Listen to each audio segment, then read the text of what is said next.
أعوذ بالله من الشيطان الرجيم. بسم الله الرحمن الرحيم. ولقد زينا السماء الدنيا بمصابيح وجعلناها رجوما للشياطين وأعتدنا لهم عذاب السعير. وللذين كفروا بربهم عذاب جهنم وبئس المصير. میں دہلی کی ایک عظیم شخصیت عالی جناب Siraj Uddin Qureshi All India Islamic Culture Centre Delhi کے سرپرست و صدر ہیں. اس کانفرنس کے تعلق سے اور اس کانفرنس کے حوالے سے دیا جانے والا عدل انصاف اعتدال کے پیغام کے تعلق سے آپ اپنے تاثرات کا اظہار فرمائیں گے. اس لیے میں بڑے ادب کے ساتھ آپ سے التماس کرتا ہوں کہ آپ تشریف لائیں اور انتہائی مختصر انداز میں اپنے تاثرات کا اظہار فرمائیں. عالی جناب سراج الدین قریشی صاحب یہاں پر تشریف فرما. اسٹیج کے اوپر ہمارے بزرگان علماء صاحبان دور دور سے تشریف لائے ہوئے خاص مہمانان،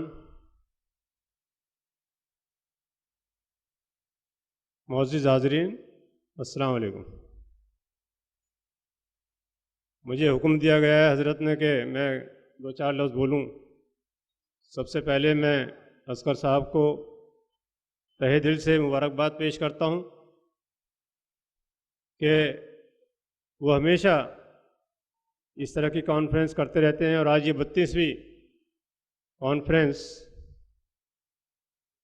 کا انعقاد کیا گیا ہے. اور خوشی اس بات کی ہوتی ہے کہ آپ تمام صاحبان جو ملک کے دور دراز سے آتے ہیں یہاں پر شرکت فرماتے ہیں اور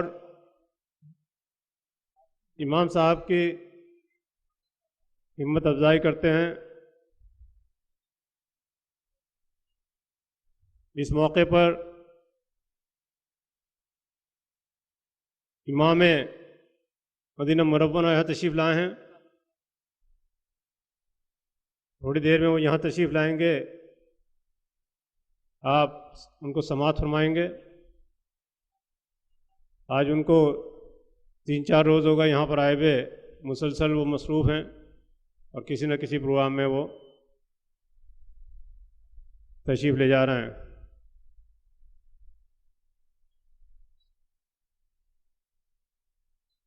آج کے اس موضوع پہ خاص طور پہ جس کو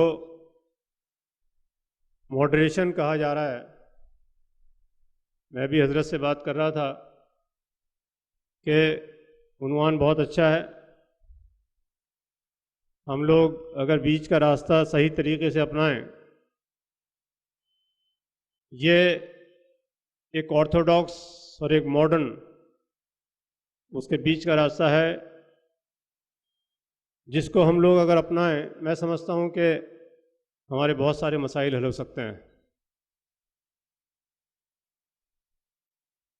لفظ ماڈرن لوگوں کو لگتا ہے شاید کچھ بہت زیادہ کسی چیز میں جدید کاری ہو رہی ہے اور اس سے شاید قوم کو نقصان پہنچ سکتا ہے. ایسا نہیں ہے. آج کے نوجوان، میں یہ دیکھ رہا ہوں بہت سارے نوجوان یہاں تشریف رکھتے ہیں. پہلے زمانے میں جب ہم بہت چھوٹے ہوتے تھے تو ہم کو اس بات کی ہدایت ہوتی تھی کہ پینٹ پہن کر نماز نہیں پڑھنی ہے، اس سے نماز نہیں ہوگی.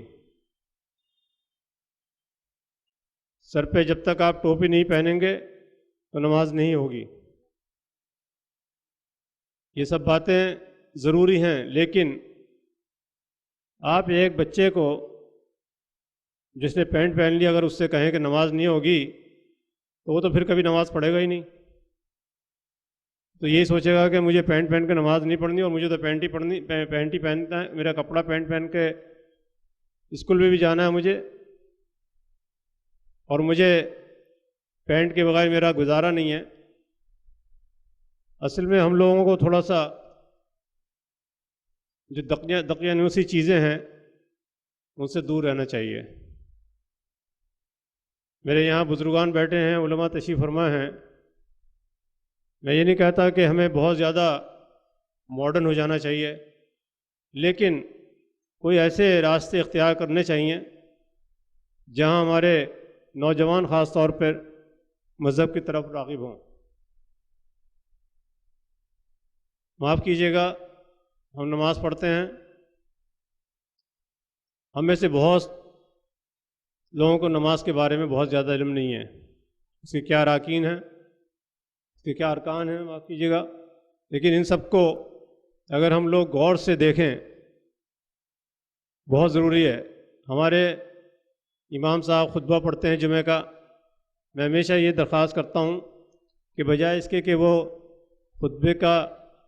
خطبے سے پہلے یا خطبے کے بعد جو اپنا بیان دیتے ہیں اس کے اندر اس بات پہ زیادہ زور دیں کہ نماز کیسے پڑھی جاتی ہے، وضو کیسے کیا جا سکتا ہے۔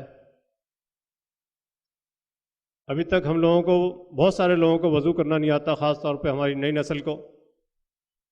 ان کو کس طرح سے راغب کرنا ہے، ان کو کیسے اٹریکٹ کرنا ہے مذہب کی طرف، اسلام کی طرف، حضور اکرم کی طرف، اللہ کی طرف، یہ ہمارا فرض بنتا ہے ان کو تربیت دینا۔ باتیں بہت چھوٹی چھوٹی سی ہوتی ہیں، لیکن وضو کے بغیر نماز نہیں ہو سکتی، لیکن اللہ تعالیٰ نے نماز کو بہت آسان بھی کر دیا ہے۔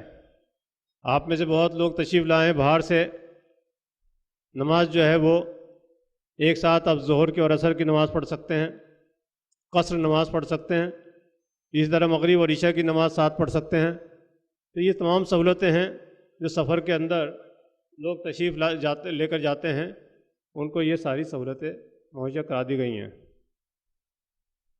جہاں مجبوری ہوتی ہے وہاں تیمم کر کے وضو کی جگہ وہ بھی جائز ہے۔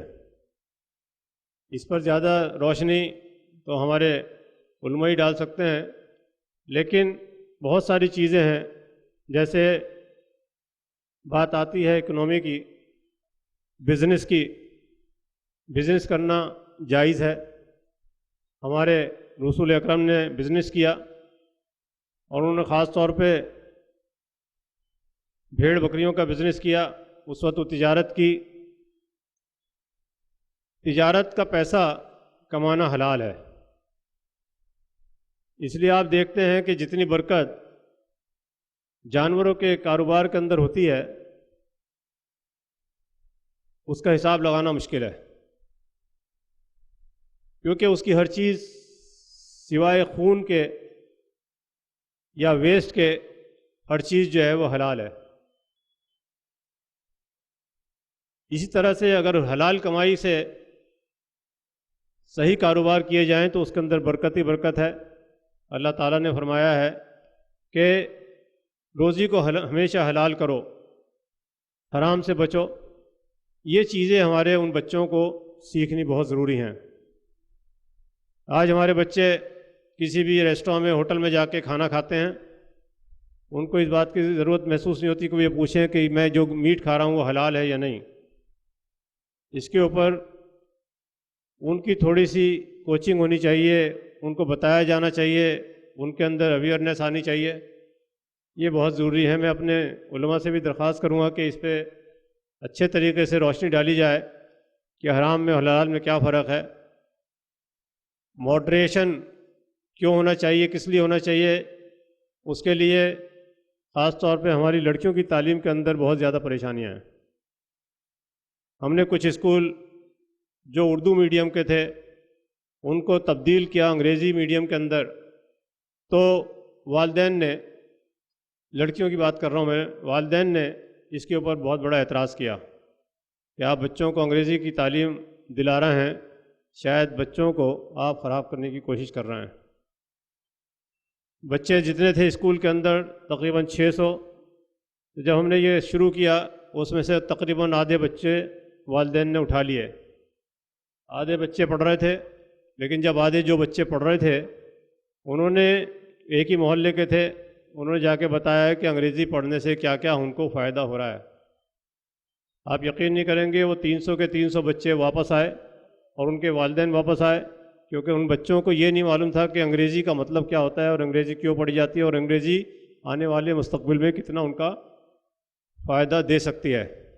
یہ چھوٹی چھوٹی چیزیں ہیں، لیکن اگر ہم بچوں کو تھوڑا سا ماڈریٹ نہیں کریں گے، ہم لوگ یہ نہیں کہتے کہ مذہب سے ان کو غافل کرا دیجیے، لیکن مذہب اور دنیا دونوں کو اگر ساتھ لے کے چلیں گے تو میں سمجھتا ہوں کہ ہماری بہت بڑی کامیابی ہوگی. ہم لوگ ابھی کیوں پیچھے ہوئے ہیں؟ کیونکہ ہم کو بہت ساری چیزیں نہیں معلوم ہیں. ہمیں ماڈرن اسکول کھولنے چاہیے، ہمیں لڑکیوں کو خاص طور پہ انگریزی کی تعلیم دینی چاہیے، کیونکہ لڑکیاں ہی خاندانوں کو چلاتی ہیں، خاندانوں کو بناتی ہیں، اور آپ کے بچوں کا مستقبل ان کے ہاتھ میں ہوتا ہے. میں حضرت مولانا کا ایک بار پھر شکریہ ادا کرتا ہوں کہ انہوں نے مجھے موقع دیا بولنے کا، اور میں ان کو، ان کی پوری ٹیم کو دل سے ایک بار پھر مبارکباد دیتا ہوں کہ انہوں نے اتنا کامیاب یہاں پہ پروگرام منعقد کیا. اور مجھے امید ہے جتنے بھی ان کی حضرت کے پروگرام یہاں ہوں گے انشاءاللہ اس میں آپ لوگوں کا تعاون رہے گا شامل، اور ہمیشہ کامیاب رہیں گے. انہی الفاظ کے ساتھ آپ کا ایک بار بہت بہت شکریہ.